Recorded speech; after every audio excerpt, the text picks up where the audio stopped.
तो हम लोग थर्मोडायनेमिक्स में आज एक बड़ा ही महत्वपूर्ण टॉपिक पढ़ने वाले हैं, heat and work. Heat and work क्या होता है? एनर्जी को ट्रांसफ़र करने का दो तरीका है। यदि एनर्जी को ट्रांसफ़र करना हो तो हीट के माध्यम से भी कर सकते हैं और वर्क के माध्यम से भी कर सकते हैं, यानी दो मोड है जिससे कि एनर्जी को ट्रांसफ़र किया जा सकता है। तो एनर्जी का जो यूनिट होगा, सीधी सी बात है, हीट का और वर्क का भी वही यूनिट होगा। क्या सीखा? Heat and work are two mode of transfer of energy. पहली बात, एनर्जी का ही एक प्रकार है, एनर्जी को ट्रांसफर करने का दो तरीका है। दूसरी बात क्या सीखा कि ये जो एनर्जी का यूनिट है वही यूनिट हीट के लिए भी होगा और वही यूनिट वर्क के लिए भी होगा। तो भाई यूनिट की बात करते हैं। Unit of heat and work.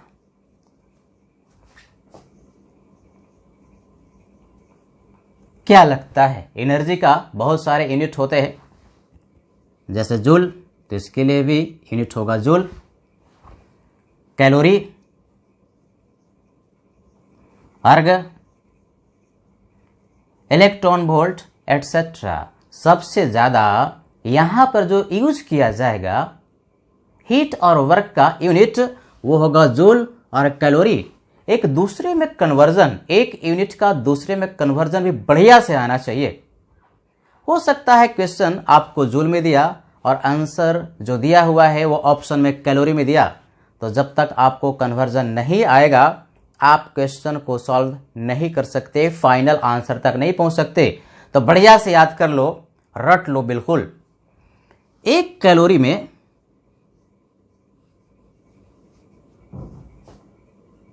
4.184 joule होता है, यानी अप्रॉक्सीमेटली 4.2 जूल के बराबर होता है। सबसे ज़्यादा कन्वर्जन यही इस्तेमाल होगा।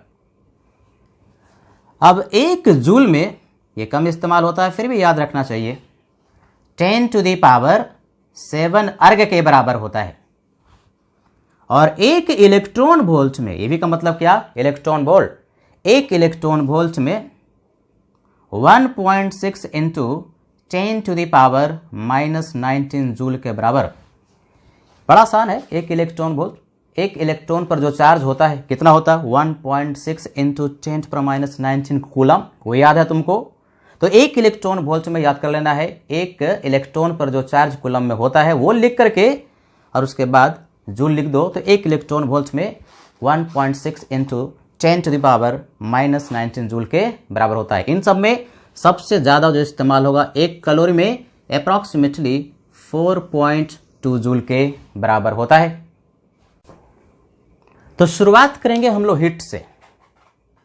हीट एंड वर्क टॉपिक पढ़ रहे हैं। पहला जो टॉपिक है हीट एंड वर्क में वह हीट। तो हीट को समझने के लिए सबसे पहले हीट के साइन कन्वेंशन के बारे में जानकारी होना जरूरी है। साइन कन्वेंशन का मतलब हीट कब पॉजिटिव लिया जाएगा और हीट को कब निगेटिव लिया जाएगा। कन्वेंशन का मतलब मान्यता, मानी गई चीज। IUPAC कन्वेंशन के अनुसार ध्यान रखना है। पहले सुन लो, कोई भी एक सिस्टम है और सिस्टम में यदि हीट इंटर करता है सराउंडिंग से तो उसको हम लोग पॉजिटिव लेंगे, और यदि कोई एक सिस्टम है और सिस्टम से हीट निकलता है तो उसको हम लोग निगेटिव लेंगे। जैसे समझो कि कोई एक सिस्टम है भाई, है कि नहीं? सिस्टम याद है ना क्या होता है? जिसके बारे में पढ़ते हैं उसको हम लोग सिस्टम कहते हैं। तो मान लो कि कोई एक सिस्टम है और इस सिस्टम में हीट इंटर किया। हीट इंटर किया कहाँ से करेगा? सराउंडिंग से करेगा, यानी सराउंडिंग से सिस्टम में हीट इंटर किया तो उस केस में इस हीट को हम लोग पॉजिटिव मानते हैं। साइन कन्वेंशन पॉजिटिव लेते हैं। Q का मतलब हीट, हीट को हम Q से रिप्रेजेंट करेंगे। Q जो हीट सप्लाई किया जा रहा है सराउंडिंग से जब सिस्टम में जाता है तो साइन कन्वेंशन पॉजिटिव लिया जाता है। इसी तरह से यदि सिस्टम से हीट निकल गया, कहाँ निकल करके जाएगा? सराउंडिंग में जाएगा, यानी सिस्टम से हीट निकल करके सराउंडिंग में जाता है तो बाय साइन कन्वेंशन हम लोग हीट को निगेटिव लेते हैं। क्यू का मतलब हीट के लिए क्यू इस्तेमाल कर रहे हैं माइनस लेंगे, यानी सिस्टम में हीट जाएगा तो प्लस और सिस्टम से हीट निकलेगा तो माइनस। इस साइन कन्वेंशन को बढ़िया से याद कर लेना है। थर्मोडायनेमिक्स के न्यूमेरिकल को सॉल्व करने के लिए ये बड़ा काम आता है। जैसे अगर आपने कोई एक क्वेश्चन सॉल्व किया और हीट ट्रांसफर जिसको हम क्यू कह रहे हैं आया +20 किलो जूल, तो प्लस आया तो इसका अर्थ क्या हुआ? इसका अर्थ ये हुआ कि सिस्टम में हीट इतना गया, सिस्टम एब्जॉर्ब्स का मतलब सोख लिया, उसमें इंटर कर गया। कितना kilo joule? 20 kilo joule heat. Question में साइन के साथ नहीं देता, क्वेश्चन में सिर्फ इतना कहेगा कि system absorbs 20 kilo joule heat. Sign आपको लगाना होता है। अगर इस तरह से लैंग्वेज में दिया कि system absorbs 20 kilo joule heat और फार्मूले में Q का वैल्यू, हीट के ट्रांसफर का वैल्यू आपको रखना है साइन के साथ, तो जब सिस्टम में हीट जाएगा, सिस्टम एब्जॉर्ब करेगा तो साइन लगाना है प्लस। इसी तरह से अगर कोई एक क्वेश्चन सॉल्व किए और हीट का जो ट्रांसफर है वो आया -50 किलो जूल, क्या साइन है? बढ़िया से देखो, इस बार माइनस से, माइनस का मतलब सिस्टम से हीट निकल गया। इसको इंग्लिश में लिखते हैं सिस्टम रिलीजेस, निकल गया, सिस्टम रिलीज किया। और लूजेस कितना kilo joule? 50 kilo joule heat. देखो भाई, लैंग्वेज में यदि क्वेश्चन में लिखा हुआ है कि सिस्टम लूज किया, system loses 50 kilo joule heat या system releases 50 kilo joule heat, और आपको फार्मूले में Q का वैल्यू साइन के साथ रखना है, तो क्या साइन लगाओगे? माइनस, यानी Q का वैल्यू हम रखेंगे -50 किलो जूल। क्या सीखा? साइन कन्वेंशन हीट के लिए अगर सिस्टम में हीट इंटर करेगा तो प्लस लेना है और सिस्टम से हीट निकलेगा तो माइनस लेना है। और क्वेश्चन में अगर लिखा है कि सिस्टम ने हीट को एब्जॉर्ब किया तो प्लस लेना है, और यदि क्वेश्चन में लिख दिया कि सिस्टम ने इतना किलो जूल या इतना किलो कैलोरी हीट को रिलीज कर दिया तो माइनस लेना है। तो हीट को समझने के लिए हीट कैपेसिटी का कॉन्सेप्ट बढ़िया से आना चाहिए। बार बार न्यूमेरिकल में हीट कैपेसिटी लिखा हुआ रहता है। ये हीट कैपेसिटी क्या होता है बढ़िया से सीख लो भाई। तो हीट कैपेसिटी जिसको हम लोग कैपिटल C से रिप्रेजेंट कर रहे हैं, उसको ऐसे समझो जैसे ये मार्कर है, एक सब्सटेंस है, इसका कुछ मास होगा। तो इस मार्कर का टेम्परेचर यदि हमको 1 डिग्री सेल्सियस बढ़ाना है या 1 केल्विन बढ़ाना है, ध्यान से सुनो, इस मार्कर का टेम्परेचर हमें 1 डिग्री सेल्सियस बढ़ाना है या 1 केल्विन बढ़ाना है, तो क्या देना पड़ेगा? हीट ट्रांसफर करना पड़ेगा, हीट देना पड़ेगा। तो जितना भी हीट की रिक्वायरमेंट होगी जिससे कि इस मार्कर का टेम्परेचर 1 डिग्री सेल्सियस या 1 केल्विन बढ़ जाए, तो जो हीट का ट्रांसफर की रिक्वायरमेंट होगी उसको हम लोग हीट कैपेसिटी के नाम से पुकारते हैं। इंग्लिश में it is defined as amount of heat required to increase temperature of a substance by 1 degree Celsius और बाय 1 केल्विन। देखो भाई, किसी भी सब्सटेंस का टेम्परेचर 1 डिग्री सेल्सियस बढ़ाओगे तो केल्विन में भी 1 ही केल्विन बढ़ेगा। बहुत लोगों को कन्फ्यूजन होता है कि सर टेम्परेचर यदि डिग्री सेल्सियस में 1 डिग्री सेल्सियस बढ़ गया तो केल्विन में तो 1 में हमको 273 जोड़ करके 274 लिखना पड़ेगा, 274 केल्विन बढ़ेगा। अरे भैया नहीं, डिफरेंस जो होता है वो डिग्री सेल्सियस और केल्विन का सेम होता है। 1 डिग्री सेल्सियस अगर टेम्परेचर बढ़ेगा तो उस सब्सटेंस का केल्विन में भी टेम्परेचर 1 ही केल्विन बढ़ेगा। डिफरेंस हमेशा सेम होता है, वैल्यू डिफरेंट होगा। जैसे अगर मैं कह दूं 27 डिग्री सेल्सियस है कि नहीं, और 27 डिग्री सेल्सियस मान लो कि हमारे पास वाटर है और इस वाटर का टेम्परेचर 27 डिग्री सेल्सियस है और इसका टेम्परेचर बढ़ा करके हमें 28 डिग्री सेल्सियस करना है। कितना डिग्री बढ़ा रहे हो? 1 डिग्री बढ़ा रहे हो। डेल्टा टी 1 डिग्री सेल्सियस है, यानी टेम्परेचर आप 1 डिग्री सेल्सियस बढ़ा रहे हैं। हीट देना पड़ेगा इस वाटर को, तो जो भी हीट दोगे तो इस वाटर का हीट कैपेसिटी कहलाएगा। अब जरा केल्विन में चेंज करते हैं। केल्विन में कन्वर्ट करने के लिए डिग्री सेल्सियस में 273 ऐड करते हैं, तो 273 ऐड करोगे तो केल्विन में ये वाला टेम्परेचर 300 केल्विन हो जाएगा और 28 डिग्री सेल्सियस को केल्विन में कन्वर्ट करोगे तो 301 केल्विन के बराबर हो जाएगा। देखो टेम्परेचर डिग्री सेल्सियस और केल्विन में डिफरेंट है, लेकिन डिफरेंस जो है 1 डिग्री सेल्सियस का है, तो केल्विन में भी टेम्परेचर का डिफरेंस 1 ही केल्विन है। यह सूत्र है, बढ़िया से याद कर लेना कि ये जो डिफरेंस होता है डिग्री सेल्सियस और केल्विन का सेम ही होता है, यानी 1 डिग्री सेल्सियस टेम्परेचर बढ़ेगा तो केल्विन में भी 1 ही केल्विन बढ़ेगा। लौटते हैं हीट कैपेसिटी की ओर। तो हीट कैपेसिटी अभी हम लोगों ने सिखाया कि 1 डिग्री सेल्सियस टेम्परेचर इंक्रीज करने के लिए जितना हीट की रिक्वायरमेंट होगी किसी भी सब्सटेंस को देना पड़ेगा, उसको हम लोग हीट कैपेसिटी के नाम से पुकारेंगे। देखो भाई, समझते हैं मैथमेटिकली, जो हीट का ट्रांसफर हुआ, जितना हीट हमें सब्सटेंस को देना पड़ा ऊपर में, और टेम्परेचर का जो राइज हुआ, यानी हीट ट्रांसफर्ड पर केल्विन ऑफ टेम्परेचर या पर डिग्री ऑफ सेल्सियस टेम्परेचर, ये जो रेशियो आएगा उसी को तो हम हीट कैपेसिटी कहेंगे। यानी हीट को अगर Q से लिखें तो Q को हम डिवाइड कर देंगे डेल्टा T से, तो इस टर्म को हम लोग हीट कैपेसिटी पुकारेंगे।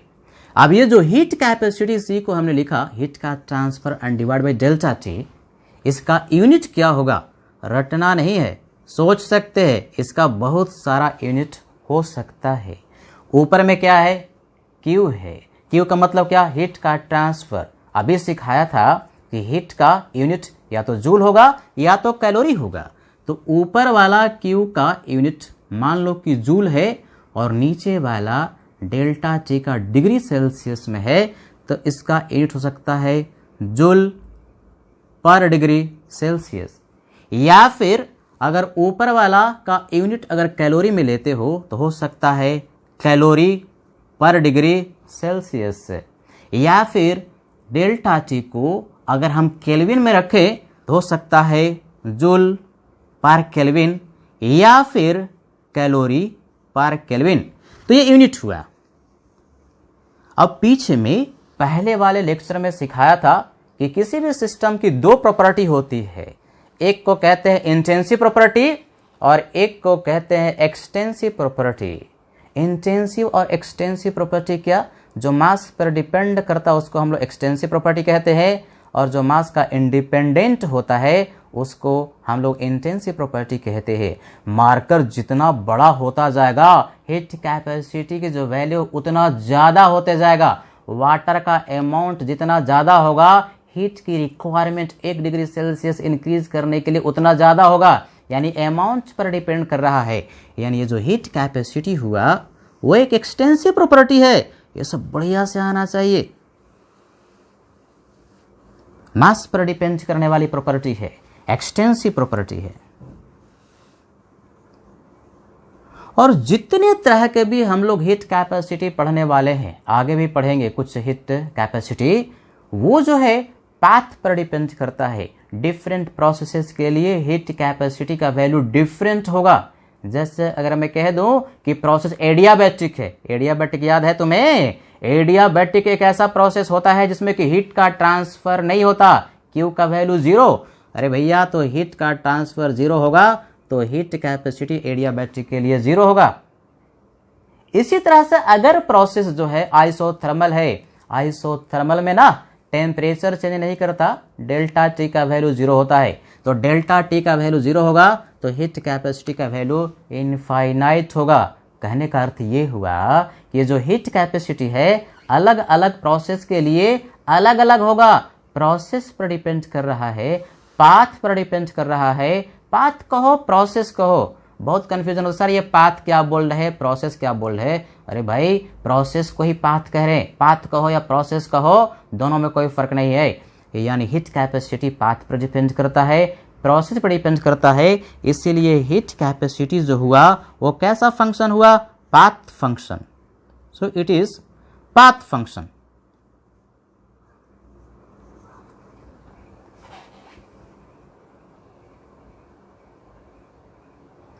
तो भाई हीट कैपेसिटी बढ़िया से समझ लिया है कि नहीं।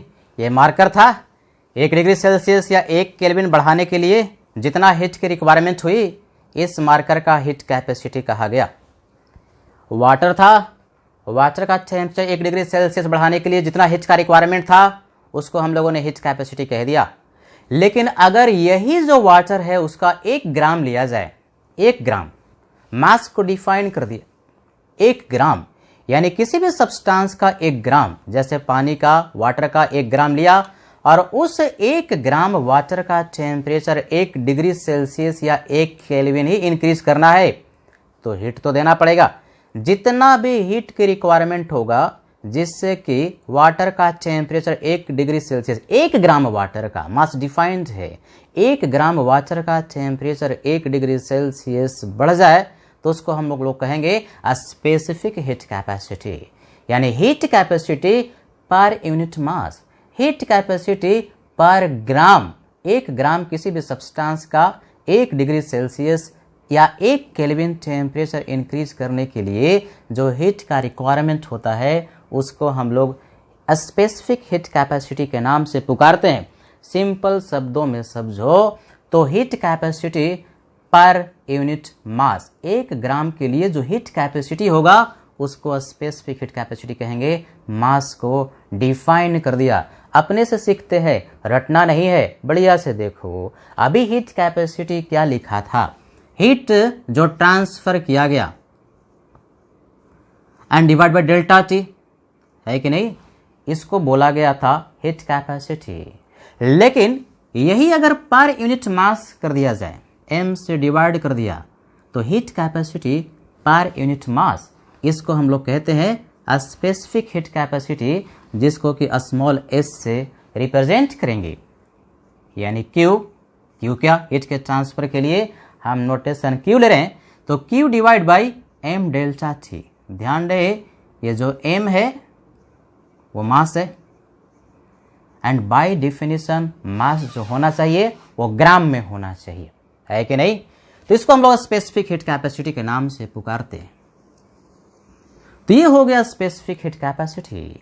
अब स्पेसिफिक हीट कैपेसिटी का पहले यूनिट तो समझ लो, ये भी रटना नहीं है। अगर बेसिक डिफिनीशन आपको आता है तो यूनिट के बारे में आप सोच सकते हैं। ऊपर में क्या लिखा, हीट, क्या यूनिट होगा, जूल ले लेते हैं, है कि नहीं। नीचे में टेम्परेचर पर डिग्री सेल्सियस और क्या है मास, तो पर ग्राम। और बहुत सारा यूनिट हो सकता है, लिख सकते हैं जूल पर केल्विन पर ग्राम, या फिर जूल के जगह पर कैलोरी लिख सकते हैं, कैलोरी पर डिग्री सेल्सियस पर ग्राम, या फिर कैलोरी पर केल्विन एंड पर ग्राम। तो यूनिट हो गया यूनिट के बारे में। यानी हीट कैपेसिटी का जो यूनिट था जो सीखा था उसके बाद फिर पर ग्राम लगा दो तो वो स्पेसिफिक हीट कैपेसिटी का यूनिट हो जाता है। अब देखो भाई, कोई पूछे कि ये जो स्पेसिफिक हीट कैपेसिटी है वो कैसी प्रॉपर्टी है, इंटेंसिव प्रॉपर्टी है या एक्सटेंसिव प्रॉपर्टी है, तो ध्यान से देखो ऊपर में इस टर्म को देखो, Q upon delta T. Q upon delta T ये क्या था, ये हीट कैपेसिटी हो गया, heat capacity and divide by क्या, मास। ये भी एक्सटेंसिव प्रॉपर्टी है, हीट कैपेसिटी भी एक्सटेंसिव प्रॉपर्टी है। यानी दोनों ही प्रॉपर्टी जो है मास पर डिपेंड करने वाली प्रॉपर्टी है। पहले लेक्चर में अगर भूल गया हो तो फिर से देखो, तभी आगे वाला लेक्चर तुमको समझ में आएगा। तो पहले लेक्चर में सिखाया था कि दो एक्सटेंसिव प्रॉपर्टी का रेशियो, हीट कैपेसिटी भी एक्सटेंसिव है, मास भी एक्सटेंसिव है, दो एक्सटेंसिव प्रॉपर्टी का रेशियो इंटेंसिव होता है। यानी स्पेसिफिक हीट कैपेसिटी जो है वह इंटेंसिव प्रॉपर्टी है। This is intensive property. ये सब बढ़िया से याद कर लो। पूछता है कि specific heat capacity extensive property है या इंटेंसिव प्रॉपर्टी है, इंडिपेंडेंट ऑफ मास हो जाएगा, क्योंकि ये मास ऑलरेडी इसके डेफिनेशन में डिफाइंड हो गया, पर ग्राम पर यूनिट मास। तो ये एक इंटेंसिव प्रॉपर्टी हुई। और जितने तरह का भी हीट कैपेसिटी है, चाहे पहला वाला हीट कैपेसिटी पढ़ा या फिर स्पेसिफिक हीट कैपेसिटी हम लोग पढ़ रहे हैं, वो अलग अलग प्रोसेस के लिए अलग अलग होगा। फिर से समझो, अलग अलग पाथ के लिए अलग अलग होगा। पाथ का मतलब क्या? प्रोसेस। जैसे अगर मैं कह दूं कि एडियाबैटिक प्रोसेस है, एडियाबैटिक में हीट का ट्रांसफर नहीं होता, तो हीट का ट्रांसफर नहीं होगा तो जीरो बड़ा समथिंग क्या?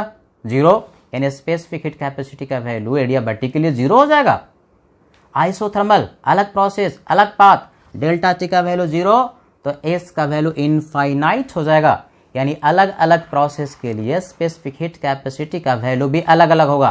पाथ पर डिपेंड कर रहा है, प्रोसेस पर डिपेंड कर रहा है।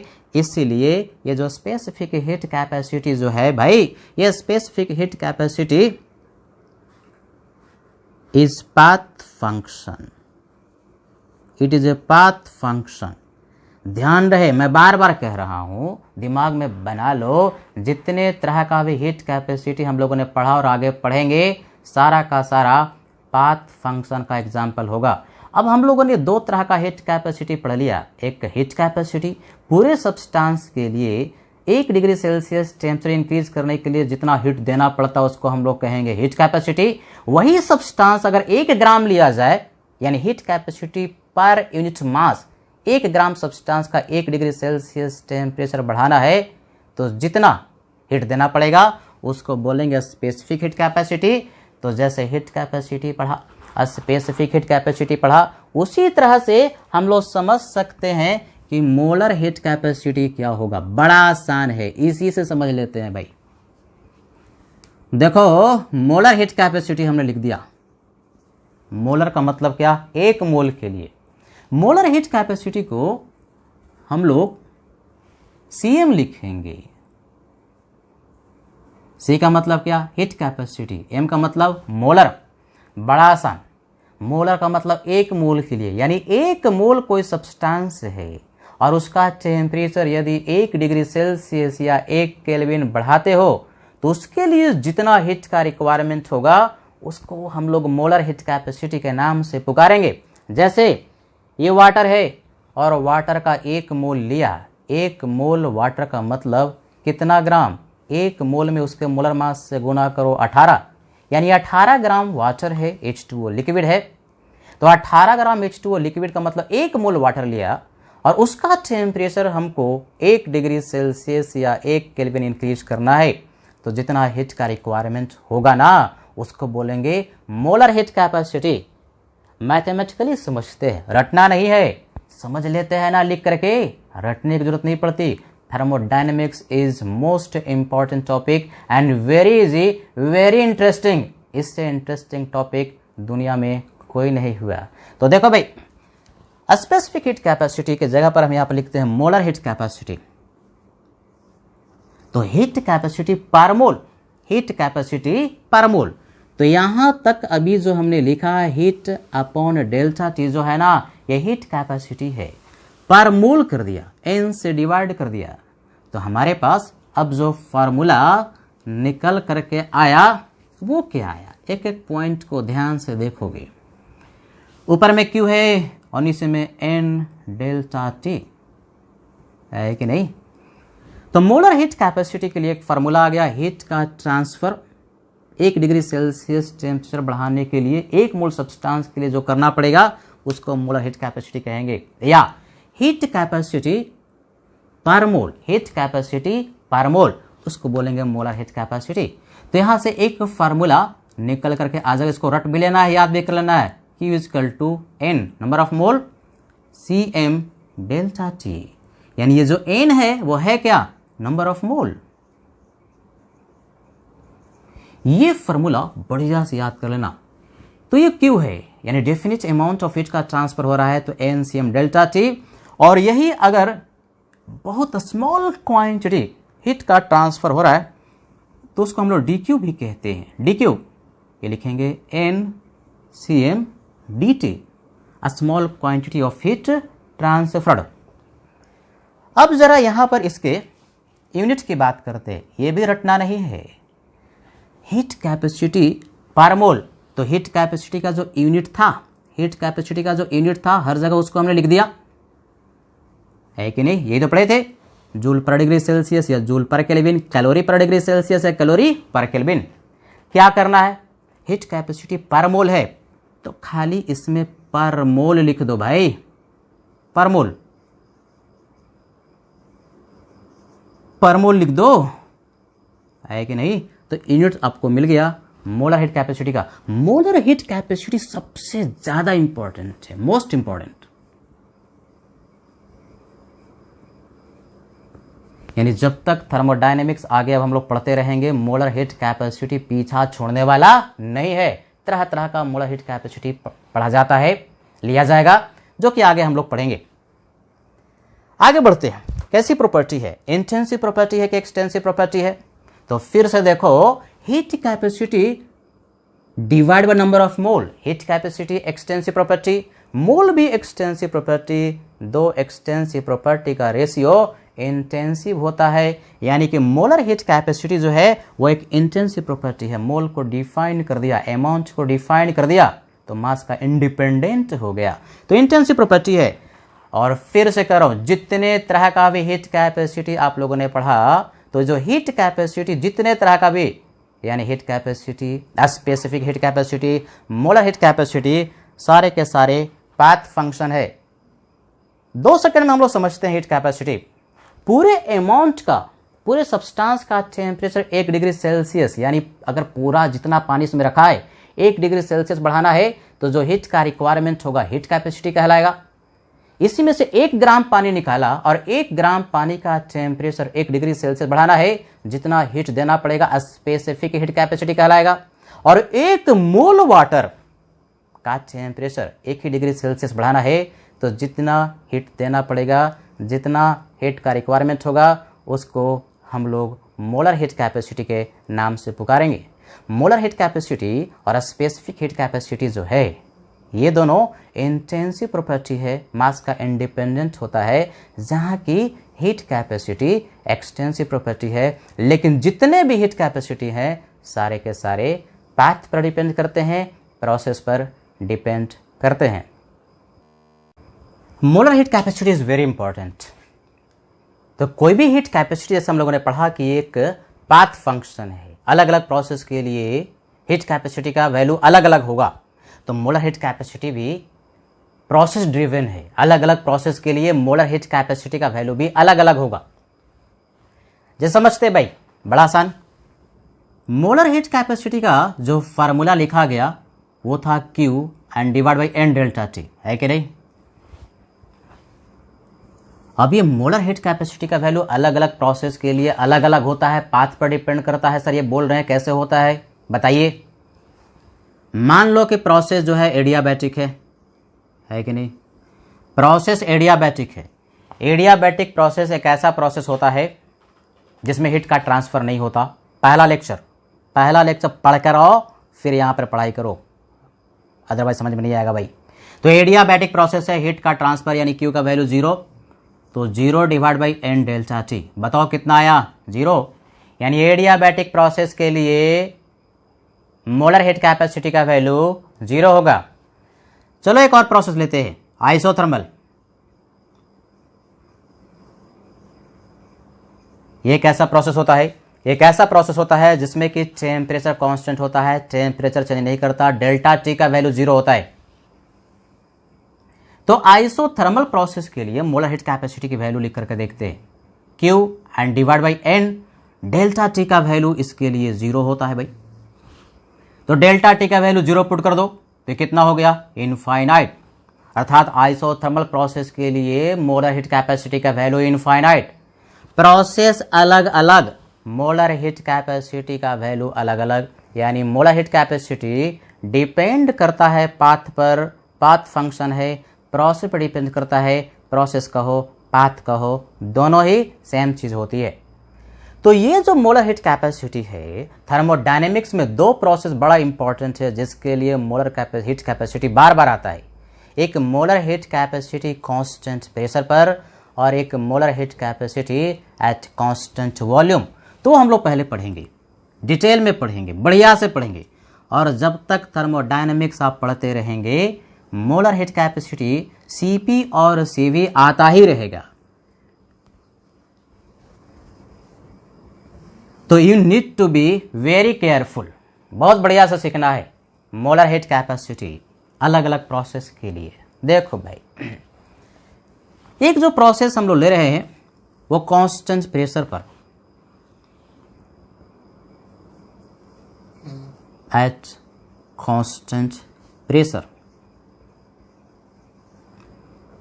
तो कांस्टेंट प्रेशर पर ना मोलर हीट कैपेसिटी के वैल्यू को हम लोग Cp कहते हैं। तो ये Cp क्या होगा समझते हैं।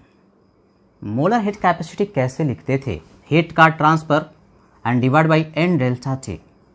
बस हीट का जो ट्रांसफर करना है, एक मोल सब्सटेंस का टेम्परेचर 1 डिग्री सेल्सियस इंक्रीज करने के लिए वो कांस्टेंट प्रेशर पर करना है। तो कांस्टेंट प्रेशर पर जो हीट का ट्रांसफर हुआ उसको हमने Qp कह दिया, यानी हीट का ट्रांसफर कांस्टेंट प्रेशर पर किया जाए जिससे कि एक मोल सब्सटेंस का टेम्परेचर 1 डिग्री सेल्सियस बढ़ जाए। तो उस मोलर हीट कैपेसिटी को हम लोग Cp कहते हैं, यानी molar heat capacity at constant pressure कहते हैं। तो यहां से Qp के लिए एक फार्मूला आ जाएगा जिसको कि बढ़िया से रट लेना है, NCp डेल्टा T। इस फार्मूले का इस्तेमाल बहुत होगा जहां पर Qp है क्या, हीट का ट्रांसफर, हीट ट्रांसफर्ड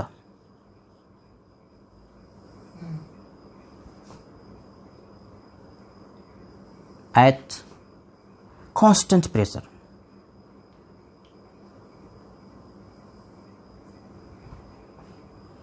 लेकिन Cp का जो वैल्यू है यदि टेम्परेचर का फंक्शन हुआ, टेम्परेचर पर डिपेंड करता है। हम लोग पढ़ेंगे कि जो Cp का वैल्यू, मोलर हीट कैपेसिटी का वैल्यू जो है ना, वो टेम्परेचर का फंक्शन होता है। तो यदि Cp का वैल्यू टेम्परेचर का फंक्शन हुआ तो इस Qp को हम लोग लिखेंगे NCp एंड dt, इसका इंटीग्रल T1 से लेकर के T2 तक, यानी हीट का ट्रांसफर कांस्टेंट प्रेशर पर। यदि क्वेश्चन में पूछता है तो दो फार्मूला लगाएंगे भाई। यदि क्वेश्चन में Cp का वैल्यू कांस्टेंट है तो formula NCp delta T heat के ट्रांसफर के लिए आ जाएगा, और यदि Cp का वैल्यू टेम्परेचर पर डिपेंड करता है, ये जो Cp है as a function of temperature है, इस फार्मूला को इस्तेमाल तब करेंगे if Cp is function of temperature. Temperature का यदि फंक्शन होगा Cp तो इस फार्मूले को, इंटीग्रेशन वाला फार्मूला को इस्तेमाल करेंगे। एंड टेम्परेचर, ध्यान रखना है, याद रखना है, temperature must always be in kelvin. Temperature degree Celsius में नहीं, अगर डिग्री सेल्सियस में दिया भी तो उसको चेंज कर लोगे, किसमें, केल्विन में। तो Qp का वैल्यू हमारे पास आ जाएगा। फिर से मैं कह रहा हूं, यदि Cp का वैल्यू कांस्टेंट हुआ तो हीट का ट्रांसफर कांस्टेंट प्रेशर के लिए फार्मूला NCp डेल्टा T लगाओगे। लेकिन अगर वही Cp का वैल्यू टेम्परेचर पर डिपेंड कर रहा है, कैसे भाई, कैसे पता चलेगा, क्वेश्चन में देख करके लिखा रहेगा Cp as a function of temperature, जैसे लिख दिया 1 + 2T, तो हम समझ जाएंगे कि Cp जो है टेम्परेचर पर डिपेंड कर रहा है। तो इस इंटीग्रेशन वाले फार्मूला को लगा देंगे और टेम्परेचर को हम लोग केल्विन में पुट कर देंगे। तो molar heat capacity at constant pressure हुआ। तो जिस तरह से molar heat capacity at constant pressure होता है, बिल्कुल सिमिलर वे में molar heat capacity at constant volume होता है। एकदम सिमेट्रिकल ढंग से देखो, molar heat capacity at constant volume. Notation इसके लिए बस कांस्टेंट प्रेशर था तो P लिखे थे, कांस्टेंट वॉल्यूम है तो इसको हमने CV कर दिया। CV मोलर हीट कैपेसिटी है कांस्टेंट वॉल्यूम पर। कभी कभी बुक्स में इसको CVM भी लिखता है और Cp को CPM भी लिखता है।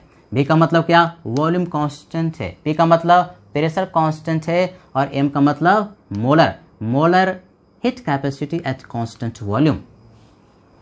तो कांस्टेंट वॉल्यूम पर अब जो हीट का ट्रांसफर होगा, जिससे कि 1 मोल सब्सटेंस का टेम्परेचर 1 डिग्री सेल्सियस इंक्रीज कर जाए, तो जो हीट की रिक्वायरमेंट होगी उसको हम लोग कहेंगे molar heat capacity at constant volume. यानी देखो भाई, डिफिनेशन बड़ा आसान है, कांस्टेंट प्रेशर पर क्यूपी तो कांस्टेंट वॉल्यूम पर क्यूबी। ये क्यूबी क्या, क्यूबी जो है ना वो हीट का ट्रांसफर हुआ। QB is nothing but heat का transfer at constant volume, heat transferred at constant volume. है ना इंटरेस्टिंग। कांस्टेंट प्रेशर है तो वहां पर क्यूपी कहा, कांस्टेंट वॉल्यूम है तो क्यूबी कहा, कांस्टेंट प्रेशर है तो सीपी लिखा, कांस्टेंट वॉल्यूम है तो सीपी लिखा। तो एक और फार्मूला मार्केट में आया, very important formula, Q B heat का ट्रांसफर। क्वेश्चन में यदि कांस्टेंट वॉल्यूम पर पूछता है तो फार्मूला लगाओगे N C V delta T, यदि सीवी का वैल्यू कांस्टेंट है। लेकिन यदि सीवी डिपेंड करता है किस पर, टेम्परेचर पर, if CV is function of temperature, तो क्यूबी का जो वैल्यू हो जाएगा N C V D T का इंटीग्रेशन T1 से लेकर के T2 तक। यानी दूसरा वाला जो फार्मूला है सिमेट्रिकल वे में कब इस्तेमाल करोगे, जबकि molar heat capacity at constant volume that is CV का जो वैल्यू होगा वो टेम्परेचर का फंक्शन होगा। यानी टेम्परेचर का फंक्शन होगा तो इंटीग्रेशन वाला फार्मूला, और अगर कांस्टेंट होगा सीवी का वैल्यू तो बिना इंटीग्रेशन वाला फार्मूला इस्तेमाल करेंगे। यानी यहाँ पर मोलर हीट कैपेसिटी जो कि सीपी और सीवी, खास करके दो बढ़िया याद रख लेना है। इसके लिए जो न्यूमेरिकल ढंग से हमको सोचना है, फार्मूला याद रखना है, वो दो फार्मूला है, एक क्यूपी का और एक क्यूवी का। क्या फार्मूला भाई, मैं फिर से रिपीट करता हूँ, क्यूपी हीट का ट्रांसफर पूछा तो N C P delta T, constant pressure पर हीट का ट्रांसफर कांस्टेंट वॉल्यूम पर पूछा तो N C V delta T. ये फार्मूला लगाएंगे जबकि सीवी और सीपी का वैल्यू कांस्टेंट होगा, और यदि सीवी और सीपी डिपेंड करेगा टेम्परेचर पर तो इंटीग्रेशन वाला फार्मूला लगा देंगे। तो मोलर हीट कैपेसिटी का कॉन्सेप्ट बढ़िया से हम लोगों ने सीख लिया। मोलर हीट कैपेसिटी का जब आप न्यूमेरिकल करते हैं तो कुछ बातों का खास ख्याल रखना जरूरी है, कुछ इंपॉर्टेंट पॉइंट्स जो कि जहन में याद रखना पड़ेगा। पहला पॉइंट कि ये जो सीपी और सीवी है टेम्परेचर का फंक्शन होता है। सीपी और CV are function of temperature. ये फंक्शन ऑफ टेम्परेचर का मतलब क्या, यानी सीपी और सीवी का वैल्यू टेम्परेचर पर डिपेंड करता है। 27 डिग्री सेल्सियस से 28 डिग्री सेल्सियस करने के लिए जो हीट का रिक्वायरमेंट होगा वो डिफरेंट होगा। एक ही डिग्री सेल्सियस बढ़ा रहे हो, और अगर 50 डिग्री सेल्सियस से 51 डिग्री सेल्सियस करना है तो एक ही डिग्री सेल्सियस टेम्परेचर इंक्रीज करने के लिए हीट का रिक्वायरमेंट अलग होगा। यानी heat capacity, molar heat capacity का जो वैल्यू है डिपेंड करेगा टेम्परेचर पर। तो मोलर हीट कैपेसिटी जो कि दो खास तरह का होता है, सीपी और सीवी, उनका वैल्यू टेम्परेचर पर डिपेंड करता है, टेम्परेचर का फंक्शन होता है। यानी कि सीवी जो होगा वो उस तरह से मान A plus B T plus C T square, इस तरह से कुछ टेम्परेचर का फंक्शन होगा। सिमिलरली सीपी का वैल्यू भी टेम्परेचर का फंक्शन होगा, A dash plus B dash T plus C dash T square, इस तरह से टेम्परेचर का फंक्शन होता है, टेम्परेचर का फंक्शन होता है। लेकिन कभी कभी क्वेश्चन में सीपी या सीवी का वैल्यू कांस्टेंट दे देता है, तो माना यह जाता है कि सीपी और सीवी का वैल्यू उस टेम्परेचर रेंज में चेंज नहीं कर रहा। तो हमें कैसे पता चलेगा कि हम क्वेश्चन में टेम्परेचर का फंक्शन सीपी और सीवी का ले या नहीं लें। सीपी और सीवी का वैल्यू कांस्टेंट दे दिया तो कांस्टेंट लेना है, और सीपी और सीवी का वैल्यू यदि फंक्शन ऑफ टेम्परेचर दे दिया तो टेम्परेचर का फंक्शन ले लेंगे। बड़ा ही सिंपल है। दूसरा पॉइंट, मोस्ट इंपॉर्टेंट पॉइंट, बढ़िया से सीखो। आइडियल गैस के लिए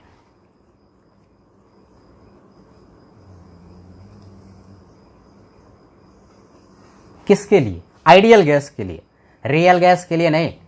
सुनो, कान खड़ा कर लो, रियल गैस के लिए नहीं, लिक्विड के लिए नहीं, सॉलिड के लिए नहीं, किसके लिए? आइडियल गैस के लिए, जिसके लिए PV इक्वल टू nRT लगता है। आइडियल गैस के लिए Cp minus CV is equal to R, यानी मोलर हीट कैपेसिटी का जो डिफरेंस होता है वो R यूनिवर्सल गैस कांस्टेंट के बराबर होता है। अगर Cp और CV का वैल्यू दिया हुआ है किसमें? जूल में, तो R का वैल्यू 8.314 लेंगे। Cp और CV का वैल्यू दिया है कैलोरी में, तो R का वैल्यू भी कैलोरी वाला 2 कैलोरी लेंगे। यानी R का वैल्यू डिपेंड करता है, Cp माइनस CV का जो वैल्यू R लिख रहे हो डिपेंड करता है कि Cp और CV का वैल्यू किस यूनिट में लिया गया है। ध्यान रहे, बहुत बच्चा यहाँ पर कंफ्यूज करता है, सर क्वेश्चन में ये दिया हुआ था कि 2 मोल के लिए Cp और CV का डिफरेंस कितना होगा। देखो 2 मोल जब कह दिया तो फिर मोलर हीट कैपेसिटी नहीं हुआ, मोलर का मतलब होता है 1 मोल के लिए। अगर 2 मोल कह दिया तो हीट कैपेसिटी कहेंगे।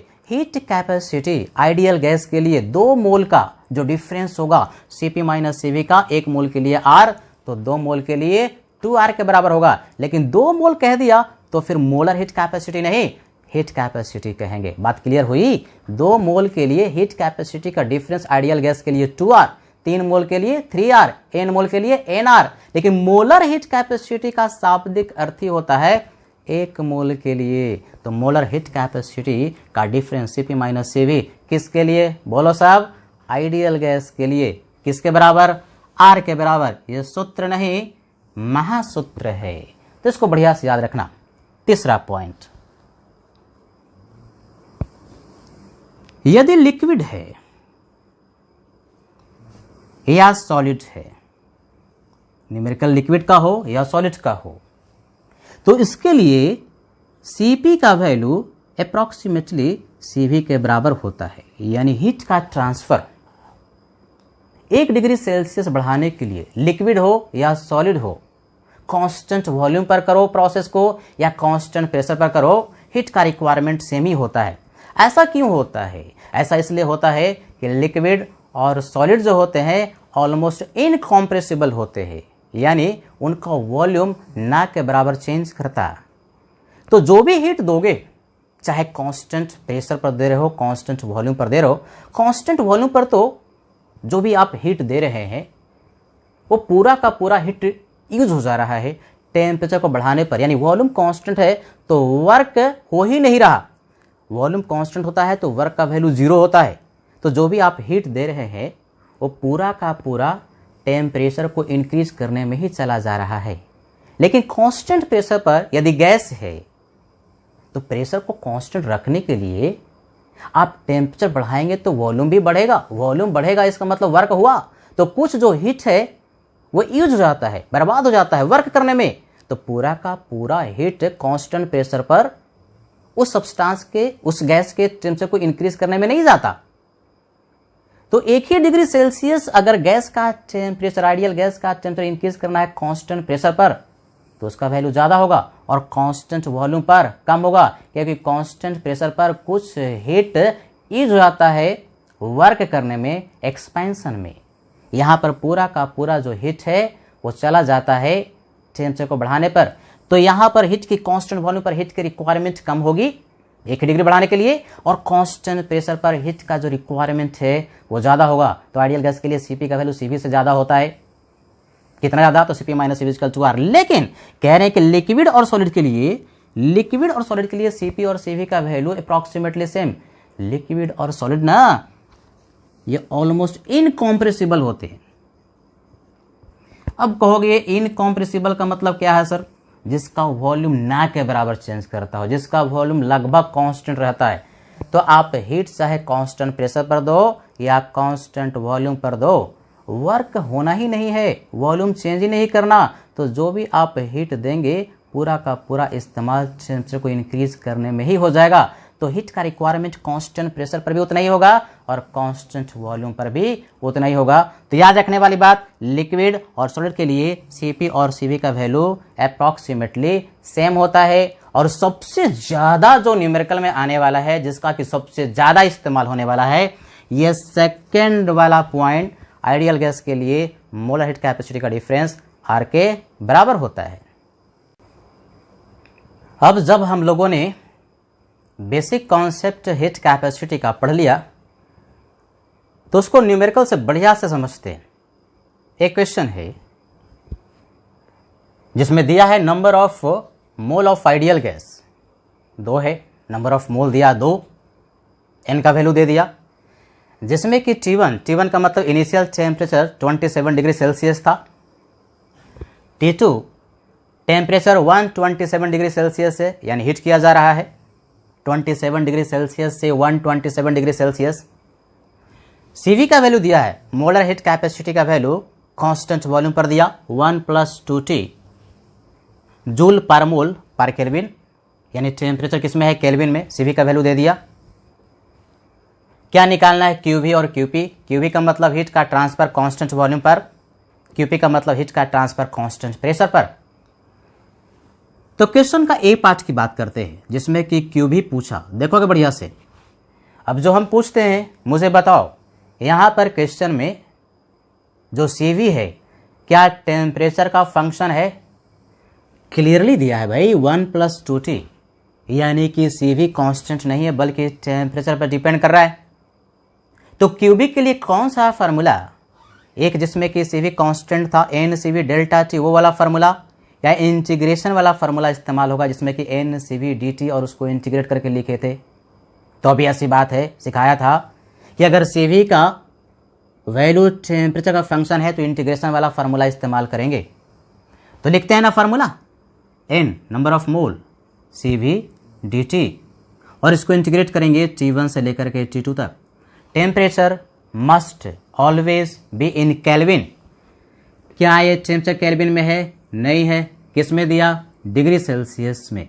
केल्विन में चेंज करो, कैसे करते हो, 273 इसमें ऐड करते हैं तो T1 कितना हो गया, 300 केल्विन। सिमिलरली T2 का वैल्यू कैलकुलेट करोगे तो इसमें 273 जोड़ोगे तो कितना हो जाएगा, 400 केल्विन, यानी कि टेम्परेचर 300 केल्विन से 400 केल्विन इंक्रीज कर रहा है। नंबर ऑफ मोल 2 दिया तो n का वैल्यू 2, CV का वैल्यू पुट करते हैं 1 + 2T it is given dt, integrate करेंगे T1 से लेकर के T2 तक। बेसिक इंटीग्रेशन अगर नहीं सीखे हो तो बेसिक इंटीग्रेशन सीख लेना। बेसिक मैथ्स जब पढ़ते हो फिजिक्स में तो वहाँ पर भी पढ़ाया जाता है, तो पहले बेसिक इंटीग्रेशन छोटा छोटा जो आप लोगों ने पढ़ा था 11th क्लास में उसको रिवाइज कर लो। थोड़ा बहुत इंटीग्रेशन थर्मोडायनेमिक्स में भी आएगा, थोड़ा ही आएगा, बहुत ज़्यादा नहीं आएगा, तो बेसिक आना चाहिए। तो इसको हम इंटीग्रेट कर सकते हैं। इंटीग्रेट करोगे तो बाहर है, dt को इंटीग्रेट करेंगे तो t होगा और t को करेंगे तो T²/2, तो 2 कैंसिल होकर के T² हो गया। T1 है 300 केल्विन और T2 है 400 केल्विन। अब इसमें लोअर और हायर लिमिट का वैल्यू अगर हम पुट करेंगे तो वैल्यू आ जाएगा